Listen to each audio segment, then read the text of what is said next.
This is going to be hard to believe, but around 6 million years ago, we almost went extinct. Our earliest ancestors that walked the plains of Africa were some of the weakest creatures that walked the earth. Around this time, our breeding pairs were down to 40 pairs of human beings with the ability to have sex. In short, we were fucked. When it came to defending ourselves from the ferocious animals that competed for survival along with us in the savannah, we didn't stand a chance. Our arms were useless in a way of defense. We stood less than 5 feet tall. We were and still are not as fast as the predators that were hunting us down. This posed a huge problem when it came to gathering insects, berries, and nuts that we needed to survive. As when we were then forced to move out into the open battlegrounds where we became easy prey for something as swift as a leopard, we were so weak in small numbers that because of this, our existence as a species almost fell off the face of the earth. With the survival of our species walking on thin ice, there was one adaptation that allowed us to become competitive and earn and spawn this merciless earth. Some experts hypothesized it was standing on our 2 legs that freed up our hands to make tools, but such physical explanations missed the point.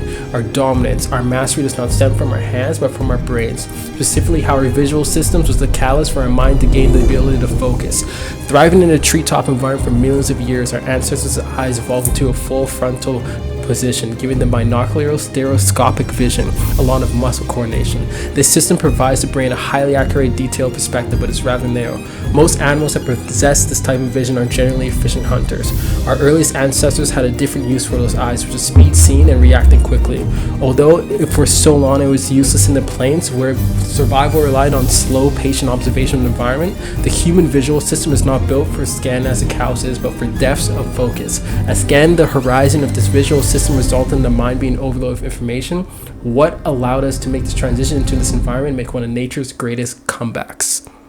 Holy fuck, that was tough. Hello, it's me, Jamil. Welcome to Mindset Redos. For more insights and ideas that work for me, might work for you, join my email list in the first thing in the description, okay? You might be expecting me to give you a list of things that might help you be able to focus longer. But I want to be honest, because it's very hard to find a video on the internet that can incorporate all the different types of struggles we all face when dealing with how to focus better on something that we want to pursue in the long term, especially without knowing each and every one of you guys as an individual. So really, it then just comes down to you to realize the payoff of having something that you've always wanted to learn becomes second nature after years of focus. So instead, we're going to talk about the entire process of how us humans slowly over time develop the biological adaptation to focus. And then it's up to you to decide what you want to do with this information. So our ability to hold our thoughts, to pay attention to things, and if you're an anxious type like me, to spiral into a series of unnecessary overthinking actually come from the visual and social systems that our ancestors developed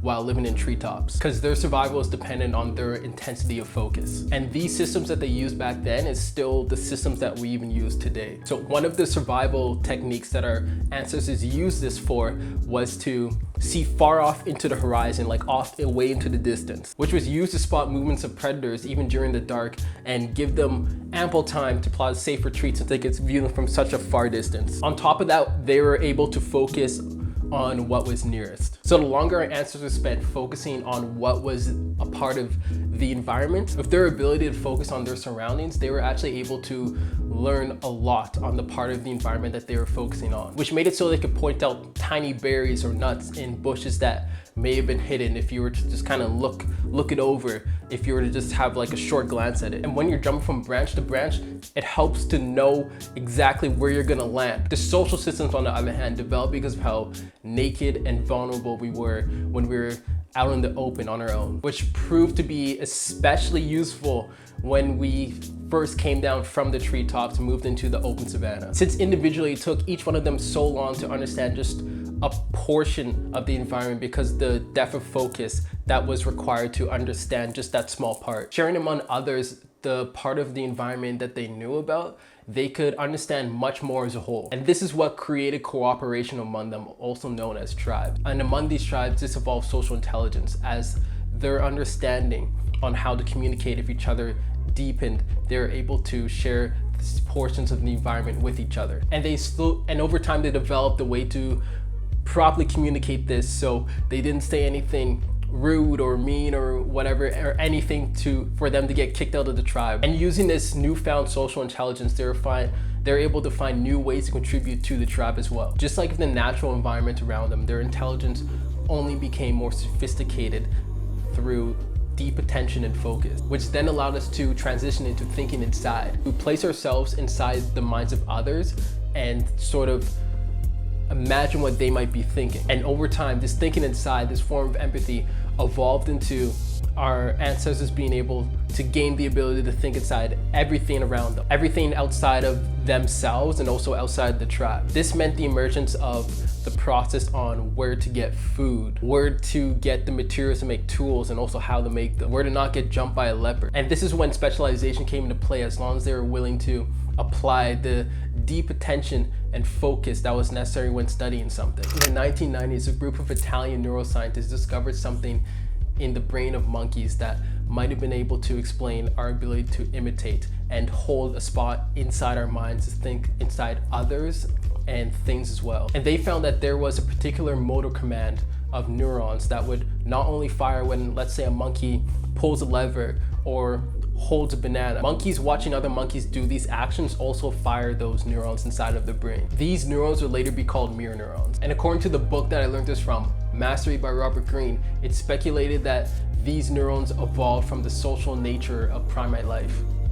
Primate life. Now what's crazy about this is that monkeys can see the action of a performer and imagine its intentions, but humans, where we are right now, we can take this a step further. On top of imagining the performer's intention, we're able to imagine the entire thought process of the performer on how they decide to take that action. Which is why when I first learned how to do cryptocurrency or affiliate marketing, I don't really ever share exactly what I did step by step on like my channel. My channel is mostly designed around to see like the thought process that like I'm going through and figuring out how I got to that conclusion. So you can see how I decided on what actions that I take to make it work. And everything that I share is honestly just me simply understanding how people doing what I wanted to be doing, understanding like how they think, looking at what they're actively doing and figuring out the process on why they did it. Even if this video right now, if it wasn't obvious, I have no background in evolutionary biology. I just studied the thought process of how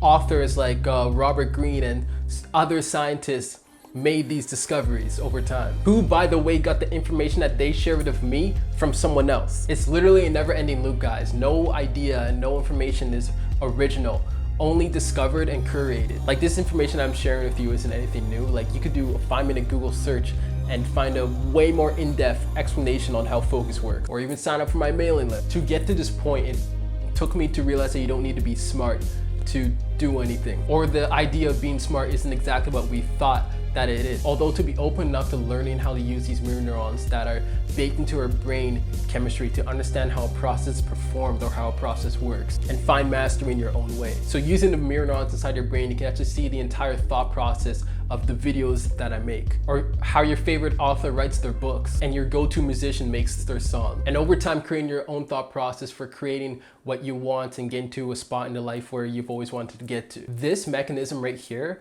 is what allowed our ancestors to make one of nature's greatest comebacks. By thinking inside, our ancestors were able to imitate the actions of an expert, which was critical for tool making. The same way I would watch YouTubers and listen to podcasters, and I would see their process of being able to talk to the camera or write out exactly what they want to say, or kind of think about how they decide on what their workflow is going to be when making new content, and imitate that till over time it becomes second nature and I could find my own process of delivering. These mirror neurons that we have evolved after millions of years, but perhaps the most important factor for survival was when we first started using them in hunting. When our ancestors discovered we can think inside things outside of social situations and outside of ourselves, we learned we can now anticipate the behavior patterns of the prey that we're hunting and tracking, which I can only imagine took years of studying those animals to get to that point of mastery. Because eventually it got to the point where the ability to think like this, to use these mental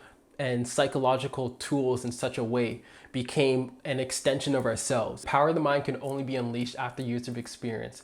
Having a particular skill mastered, hunting, tracking, fashioning a tool, it was now automatic, which then freed up their focus involved on specific action and gave room for them to think on something much higher, like what the prey was thinking. Or in the context of our post-caveman or hunter-gatherer time that we're in right now, mastering a skill like writing, like filming, like marketing. This is what frees up mental space for our favorite creators to focus more on what the audience needs. And in the same way, when we step foot on the open savanna, being thrown so much information at once just confuses us because we're literally not built to multitask. Both getting good at the skill and thinking of new ways to creatively hone and express that skill is very difficult. It took our ancestors a ridiculous amount of time to undergo the mental development to be able to do both. Through this mental development, it fundamentally altered our relationship with time. For most animals, time is their greatest enemy. If they're a potential prey wandering in a space for too long, they might get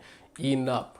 Or if they're a predator, waiting too long to attack their prey might mean escape for their dinner. To a remarkable extent, our hunting ancestors were able to reverse this process. The longer they spent observing something, the deeper their understanding and connection to reality that they had. And through honing in on a single objective, this allowed them to notice patterns, make generalizations, and to think ahead. Body would decay, although the mind could adapt.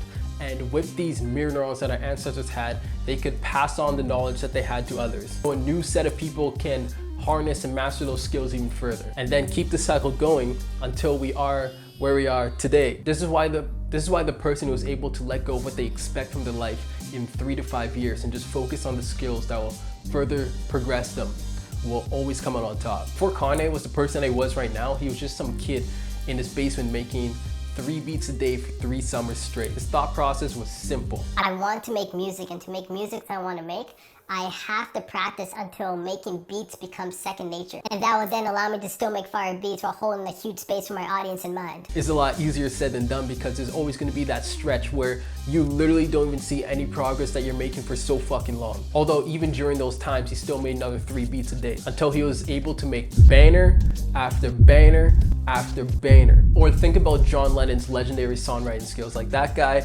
there's no words. There is no words to describe how good this guy is. He's a master. This revolutionary relationship that we have, the time that we can gain by focusing on and building and learning something so intensely that it becomes second nature, is our secret weapon. And what led us to not be wiped out as an entire species. Thinking like this was one of the greatest turns of all evolution. The emergence of the conscious reasoning mind. Animals are locked in a perpetual present. They can learn from recent events, but they are so easily distracted by what's in front of their eyes. We overestimate what we can do in a year and underestimate what we can do in 10 years. Focusing on 10 events at a time doesn't allow you to reach mastery because then you'll only be kind of good at 10 different things. Although to strategically learn a skill that will spill over into other things, like how the ability to make good songs in the way that John Lennon did required a deep understanding on how to express yourself lyrically, and to become one of that skill to the point where your thoughts are free to explore creative new ways to express, and then expressing it just becomes an extension of yourself, just like moving your arms or legs. This is so relevant because in the digital age you might see a lot of these ads telling you to build your e-commerce business or affiliate business or to get into cryptocurrency. And if you don't do one or the other, you're gonna die like penniless and broke or some shit like that, which is bullshit. If you get an ad telling you, if you get an ad from someone telling you that like if you don't do this model because the model that they're presenting to you is the only model that works, that is the most bullshit lie ever. Like they all literally work. Not one of them is better than the other. Just pick a skill that resonates most with you, whether that's gonna be writing, filming, photography, or I don't know. Like there is so many. Then after that, it just comes down to transitioning that skill you've been honing onto the model that works best with it. And who knows, your passion for mastery of this skill will actually then in turn allow you to make a combination of these models. So your business could be filled with affiliate marketing side or like e-commerce side, or you can have like your own crypto coin or whatever. If we just learn how to harness this ability we have, the ability to make something second nature, by being able to focus in an age where distractions are abundant, we can transcend time. That's our evolutionary advantage. And that's it for this video. Sign up for my mailing list in the first link in the description down below, and to gain access to a community that I'm gonna be growing inside of it. And also to other content I might post. Who knows, might be posting some raw content sometime in the future. I don't know, you're gonna have to find out. So sign up below in the first link in the description. And yeah, that's it. Thanks for watching.